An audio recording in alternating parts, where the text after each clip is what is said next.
نواز شریف صاحب کے بائی کی حکومت ہے نا، رائٹ، لیکن نواز شریف صاحب اب تک واپس نہیں آ سکے، اور آج بھی جاوید لطیف صاحب نے کہا ہے کہ وہ مزید قربانیاں نہیں دیں گے، جتنی دینی تھی انہوں نے دے دی۔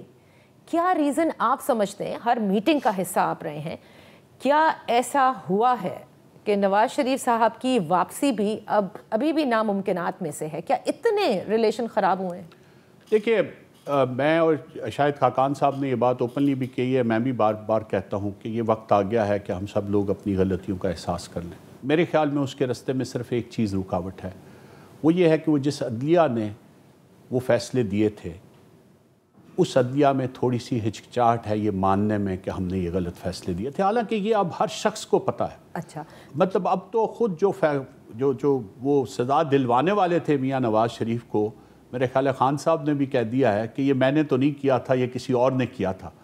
تو مطلب یہ بات تو اب ہر ایک کو پتہ ہے۔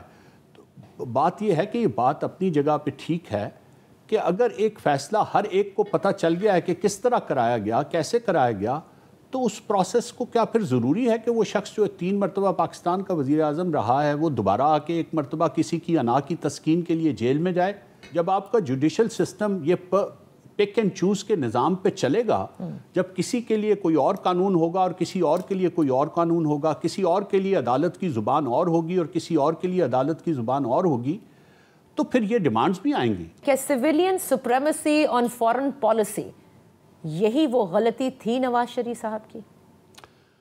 دیکھیے، یہ ایک ایریا ایسا ہے جس میں اسٹیبلشمنٹ اور سول پولیٹیکل لیڈرشپ کے درمیان ہمیشہ اختلاف چلتا رہا ہے۔ یہ ایک وجہ ہو سکتی ہے؟ یہ بہت سی وجوہات میں سے ایک وجہ ہو سکتی ہے۔ پاکستان میں سیاسی حکومتیں تاریخی لحاظ سے اتنی کمزور رہی ہیں کہ پاکستان میں فارن پالیسی کی سائڈ کو تقریباً زیادہ تر وقت میں ڈیفنس کی سائڈ نے، اسٹیبلشمنٹ کی سائڈ نے، جس میں سول اور ملٹری بیوروکریسی ساری شامل ہوتی ہے، انہوں نے اس میں زیادہ ان کا پلڑا بھاری رہا ہے۔ سو یہ ایک آنیسٹ ویو یہی ہے کہ یہ ون آف دا کی ریزنز تھی۔